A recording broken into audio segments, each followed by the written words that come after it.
In World War II, on the Western Front is Normandy. Yeah, I have to talk to you about Normandy. have to talk about D-Day, Normandy. the Normandy landings, the famous on June 6th, 1944, Allied invasion of Nazi-occupied Western Europe. What was the planning? And it was lengthy planning. What was the planning? What was the execution of the Normandy landings? Well, the decision to finally go in, when the Americans joined the war in December 1941, there's the Arcadia Conference a few days later, a week later, between the British chiefs of staff and political leaders, Churchill and Roosevelt and his own chiefs of staff, about what the policy should be. And the policy is to get American troops over to Europe as quickly as possible, get them over to Britain, get them training, and get them across the Channel ASAP, and start the liberation of Europe.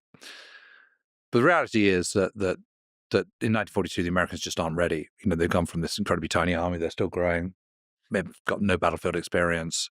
The British are still recovering. They're good on the naval power. They're kind of increasingly good on air power, but land power they've had to kind of make up from the loss of their ally France and expand as well. So kind of ground zero for both America and Britain has been kind of June 1940, when France is out, and suddenly that's the strategic earthquake, and that's the issue that needs settling, and they need to just completely realign everything that they'd fought in 1939. They've got to start again. But it's also becomes clear that they're not really ready in 1943 either. And one of the problems is that Molotov, who is the Soviet foreign minister, has come over to Britain in May 1942 and said, we need you to kind of do your bit and get on the campaign trail against the Germans and fight on the ground. And the British sort of going, well, yeah, but cross-channel invasion is not really going to happen. We know we're doing that in North Africa at the moment. And then he goes over to Washington, and the Americans go, we are definitely going to go and take on the attack to the Germans in 1942. They've made this promise. So in the summer of 1942, it becomes clear that they can't keep that. So Churchill says, well, look, here's an idea. We've already got an army in Egypt. Why don't we land another one in Northwest Europe? Northwest Africa. That's run by Vichy France, which is pro-Axis French colonies.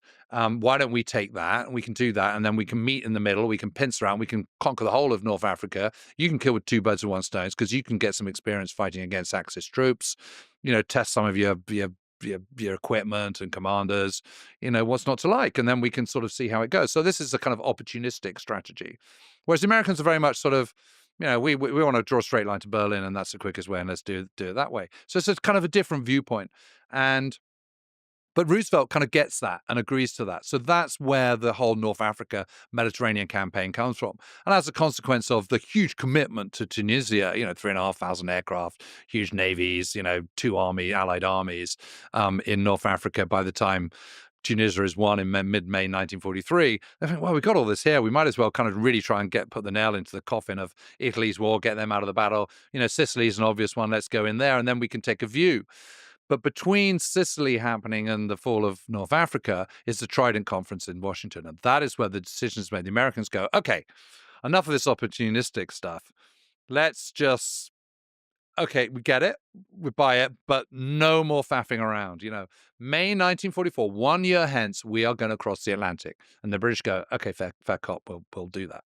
So that is where Operation Overlord, as it gets given its code name, its operational name. That's when the planning starts. Serious planning starts at the beginning of 1944.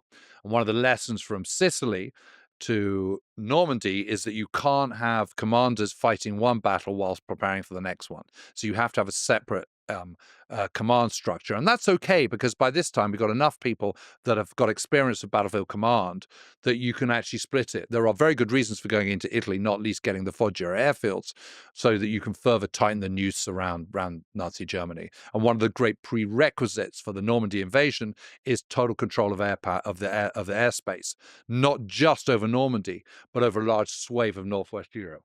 Why is that? Because the moment you land in Normandy, the cat is out of the bag. And it's then a race between which side can build up men and material quickest. Is it going to be the Allies who've got to come from southern England, which is a distance of a slow journey across seas and a distance between kind of 80 and 130 miles away? Or is it going to be the Germans that are already on the continent?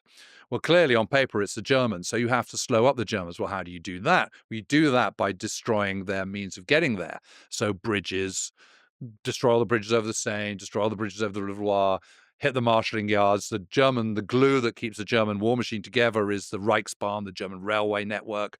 So destroy the railway as much as you possibly can and make it difficult for the Germans to reinforce the Normandy bridgehead as and when it comes.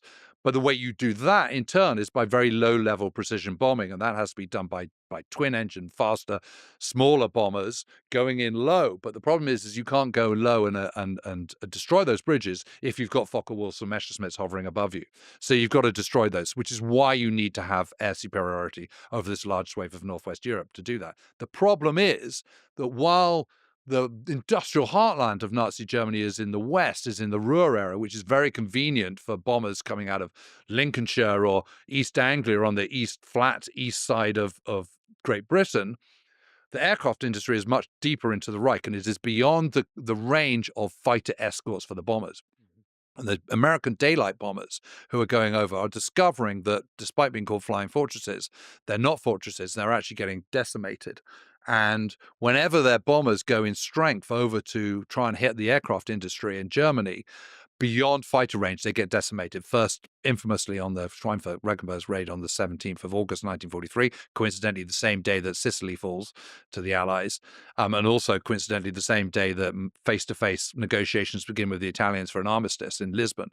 But on that day, of the 324 heavy bombers that the Americans send over to hit Schweinfurt and Regensburg, where there are a Messerschmitt plant and also a ball bearing plant, which is essential for aircraft manufacturing, they lose 60 shot down and a further 130 odd really, really badly damaged. And even for the vast numbers of manpower and bombers that are coming out of America, this is too much.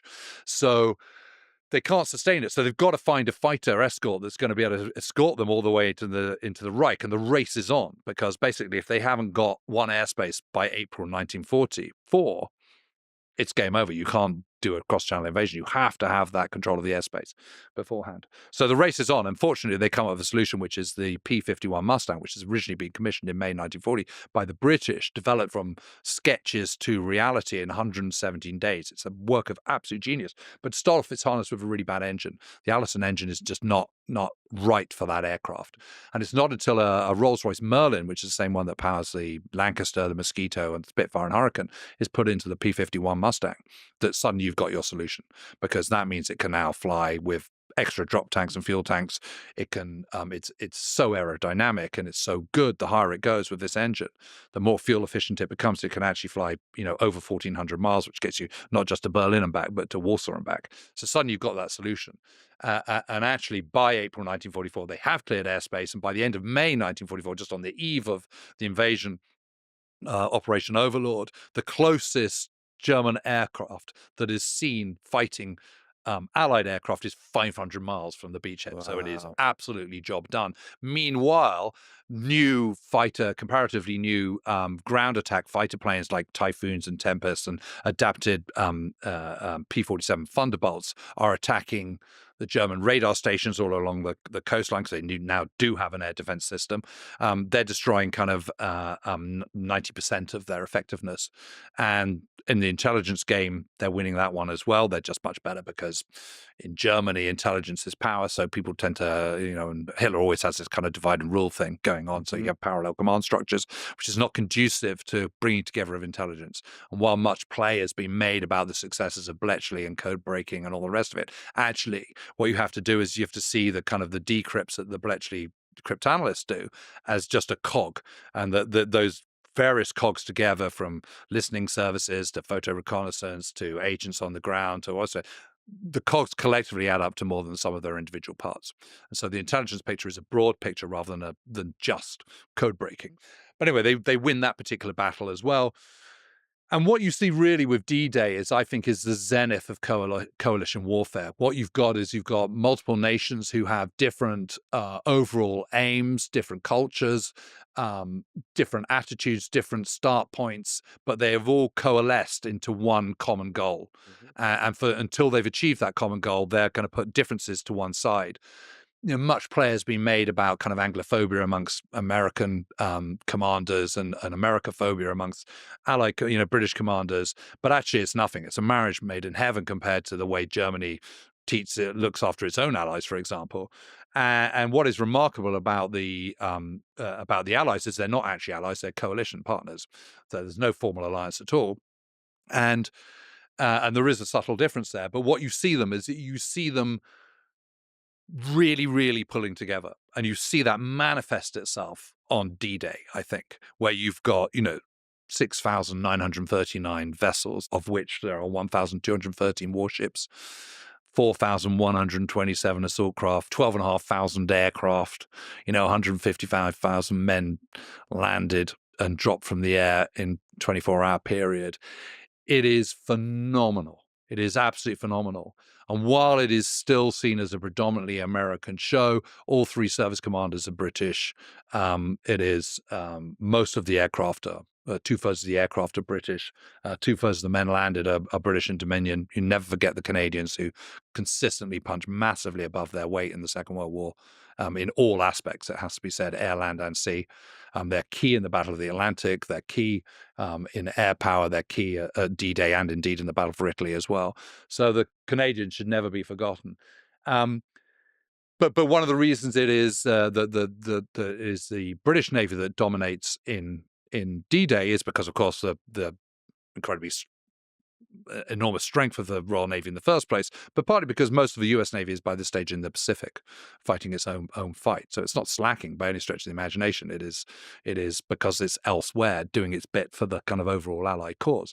But D-Day is just extraordinary, and despite the terrible weather, which is such a debilitating factor in the whole thing. I mean, it puts people off course, means many more people get killed on Omaha Beach than they might have done, and on other beaches besides, incidentally. And actually, in terms of lives lost, proportionally, it is the Canadians that suffer the worst, more so than the Americans. It's just there's fewer of them overall.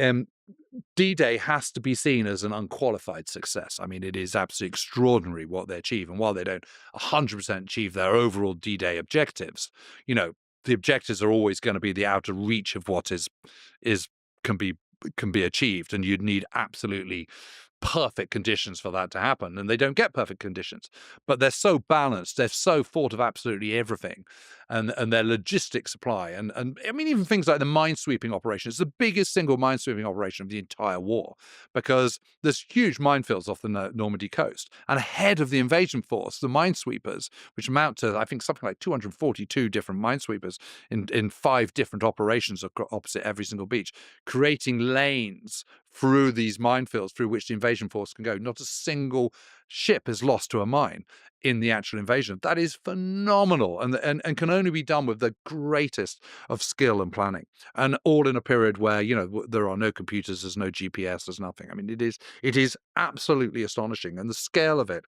is just frankly mind-boggling.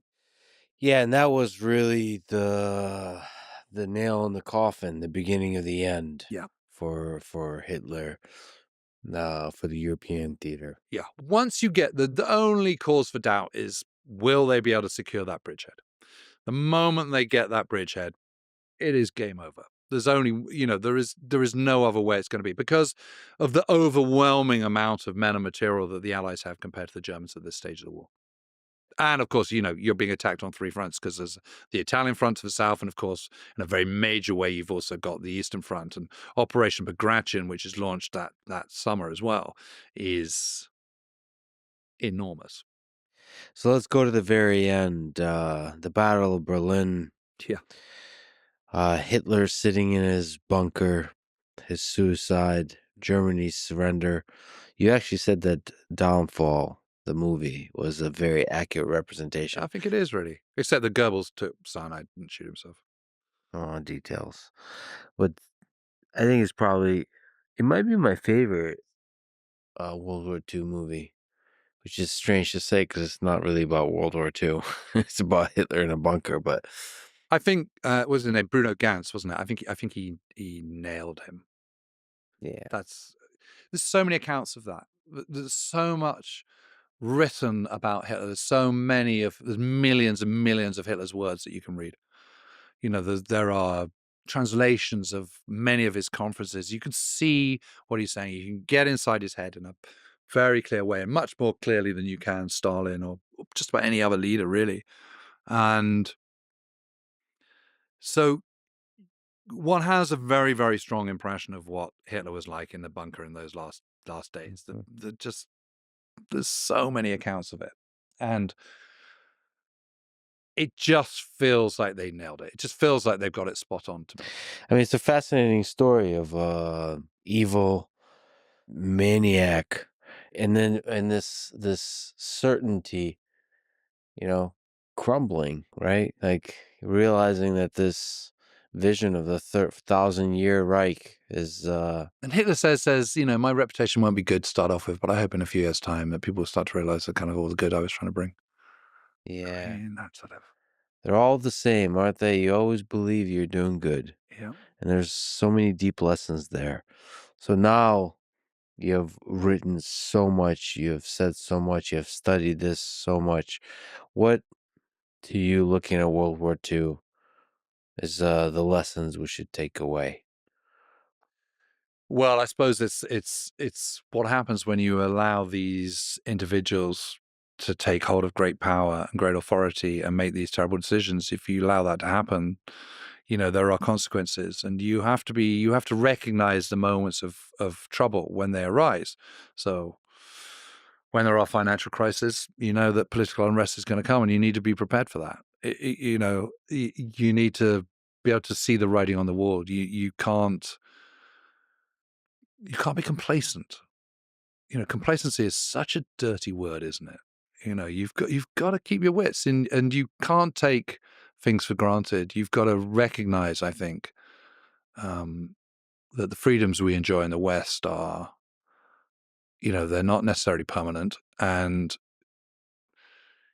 you need to make the most of them while you've got them and cherish them and consider what happens if the milk turns sour and what the consequences of that are. I mean, that's the overriding thing, because although I don't think there'll ever be a war on the scale of the Second World War, you've only got to look at pictures of those opening days of the war in Ukraine and see sort of knocked out Russian tanks and dead bodies, bloated bodies all over the place, put that into black and white, and, it could be the road out of Falaise in 1944. It could be, any number of German battlefields and in World War II, and the similarities and the trenches and the kind of people hiding in foxholes, and that's horribly reminiscent, as are the huge casualties that they're suffering on both sides, whether they be Russian or Ukrainian.